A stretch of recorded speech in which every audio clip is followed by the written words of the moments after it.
Larry Bird didn't need to scream. He didn't flex. He didn't dance after threes.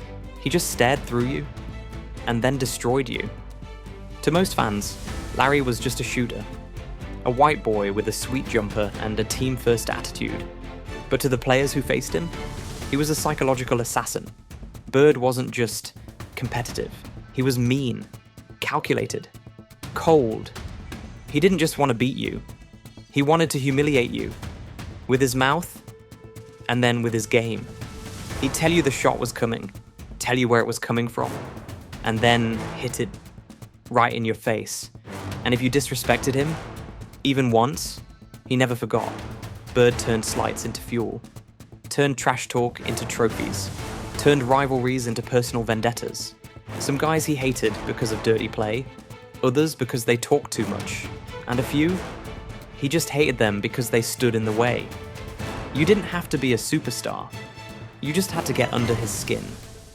Because for Bird, basketball wasn't about highlights. It was about control, mental warfare, and reminding you who ran the court. This isn't a story about trash talk. It's not about rivalries.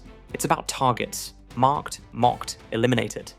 Welcome to Game 7 Stories. This is top 6 players Larry Bird hated the most. Bill Laimbeer, the bruise that never healed. Some players got under Larry Bird's skin with trash talk. Bill Laimbeer, he did it with elbows. The Celtics and Pistons didn't like each other. But Bird and Laimbeer, they hated each other. Laimbeer wasn't just physical, he was reckless. Cheap shots, hard fouls, late bumps, shoves to the back. And Bird felt every one of them. Larry played the game hard, but fair. He had no patience for guys who went out there to hurt people. And that's exactly what he thought Laimbeer did. He didn't respect his game, didn't respect his attitude, and most of all, he didn't respect his tactics. In the late 80s, Boston versus Detroit became war, Eastern Conference bloodbaths, fights, suspensions, bodies flying, and in the middle of all of it, Laimbeer swinging like a nightclub bouncer, and Bird taking the hits and logging them. Then came the 1987 Eastern Conference Finals. Game 3, Bird goes up for a layup. Laimbeer comes down, hard. Bird snaps. He jumps up, shoves Laimbeer, throws the ball right in his face. Both benches clear. They both got ejected. But that wasn't the end, because Larry never let it go. Years later, he still brought up Laimbeer in interviews, still shook his head, still called him out. He said Laimbeer was dirty, said he didn't belong on the court, said, flat out, I hated him then, and I still hate him now. I never really ever liked Laimbeer in any social situation. It's because he was a dirty player. Right. Most players mellow with time, but not Bird, because Laimbeer didn't just bruise his body, he bruised his code, and for Larry, that was unforgivable. Magic Johnson, friends off the court. On paper, they were friends. Smiles, jokes, Olympic teammates. But on the hardwood, there were no hugs. Larry Bird and Magic Johnson changed the NBA, together. But they also defined each other through battle. Lakers versus Celtics. West Coast flash versus East Coast grit. Magic smiled while slicing you up. Bird stared you down as he broke your will. They weren't enemies, but they were never comfortable. Because to Bird, respect wasn't enough. You had to beat him. Magic's game frustrated Larry. The flair, the joy, the way he made it look easy, and worst of all, the way he often won. That loss, it haunted Larry, because Magic didn't rub it in, didn't trash talk. He just played and smiled while doing it. And for Bird, that silence was louder than words. The two respected each other deeply. But make no mistake, Bird wanted blood. He wanted the edge, and when he didn't have it, it burned. He said it plainly years later. My hatred for the Lakers was real, and it started with Magic. They brought out the best in each other, and the worst. Bird once said, the only time I liked Magic was when we weren't playing, because on the court, every smile felt like a smirk. Every pass felt like a taunt. Every win, personal. Even in the 1992 Olympics, as teammates, Larry never fully let go. Old habits, old scars. You don't forget finals battles that leave you empty. They were friends off the court, legends forever linked. But in Bird's mind, Magic Johnson always wore purple and gold, and that meant he was the enemy, no matter how much they smiled for the camera. Dr. J, the punch that made history. Dr. J was basketball royalty, elegant, smooth, respected by everyone except Larry Bird. Their feud wasn't about style, it was about ego. Because Larry didn't care about names or legacies. If you stood in front of him, you were a target. And in 1984, that target exploded. Bird was torching Philly, scoring at will, talking non-stop. "You can't guard me. I'm gonna keep going. This is your MVP," Dr. J snapped. With both teams watching, Dr. J grabbed Bird and punched him in the face. Not one, but 2 fists. Chaos followed. Benches cleared. Coaches screamed. Referees tried to hold back legends. And Bird? He didn't throw back. He just burned inside. To him, it wasn't about pain. It was about disrespect. Dr. J wasn't just another player. He was the face of the league, the ambassador, the guy on every poster. And Bird felt like that punch said, "You don't belong here." After the game, Bird didn't call for revenge. He didn't talk much at all. But every time they met after that, he made it personal. Post-ups, fadeaways, trash talk with bite. Bird once said, he knew better than to try that again. And he was right. Dr. J never swung again. But the grudge, it never faded. Even years later, Bird rarely spoke about Julius. And when he did, the tone was cold, detached. Like the man who punched him was just another name on the list. The league tried to sell it as a rivalry. 2 legends, 1 scuffle, drama.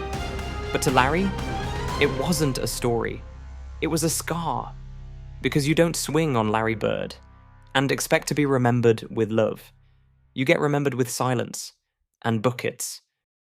Isaiah Thomas, ice behind the smile. Some enemies shout, some swing, and some, they just smile while they stab you. That was Isaiah Thomas. On the surface, Isaiah and Larry looked like old school pros. Tough, competitive, leaders. But underneath, there was ice. Their feud didn't start with a punch. It started with a quote. 1987 Eastern Conference Finals. Bird had just torched the Pistons, again. And Isaiah, after the game, said this: "If Larry Bird were black, he'd be just another good guy." The media blew up. Bird said nothing, publicly. But privately, he was furious. He didn't care if Isaiah meant it racially, personally, or politically. All he heard was disrespect. And Larry didn't forget that kind of thing. The Celtics and Pistons were already blood rivals, but after that, it became war. Every screen was a fight, every shot a statement. Bird started going at Isaiah harder, posting him up, talking trash in a low growl, making sure Isaiah knew he crossed the wrong guy. The quote stuck with Larry for years. So did the pain of losing to the Pistons, because Detroit knocked Boston out, took the crown, and rubbed it in. Isaiah tried to patch things up later, said the quote was misunderstood, apologized. But Bird, he never really bought it. In interviews, he'd mention it, shake his head, tight-lipped, dismissive. Because for Bird, words mattered, respect mattered. And when someone questioned his greatness, they didn't get a second chance.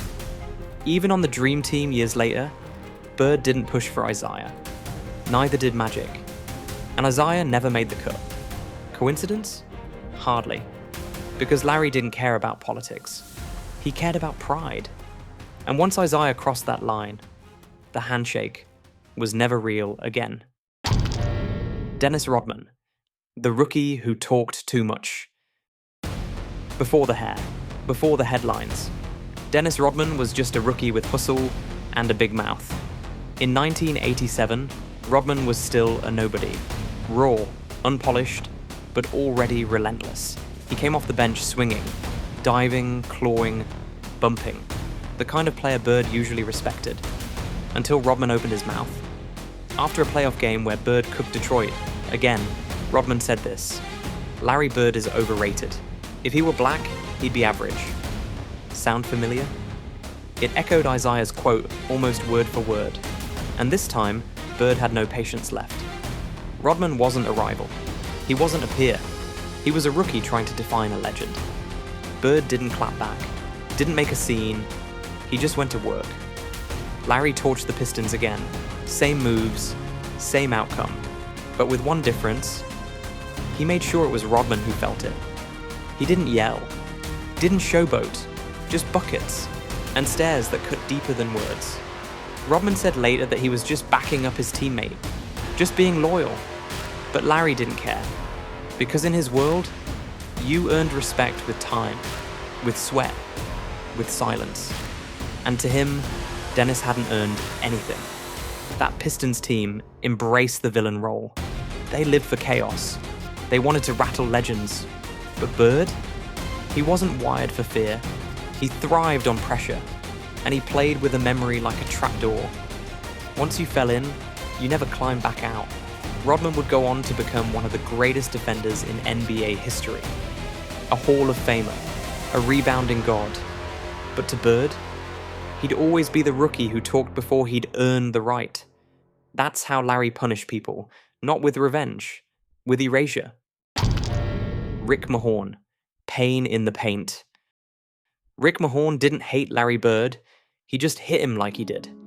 He was the Pistons enforcer, the muscle, the guy who did the dirty work so Isaiah and Dumas could shine. And in the late 80s, that meant punishing Larry Bird. Mahorn wasn't fast, wasn't flashy, but every time Bird cut through the lane, he found a forearm, a shoulder, a shove. Bird played hurt, a bad back, a worse elbow, but he never complained, and he never backed off. That's what made their collision so brutal. Two men who refused to blink. Bird never saw Mahorn as a rival. To him, Mahorn was a body with bad intentions, a wall that tried to break him. And Bird? He hated walls.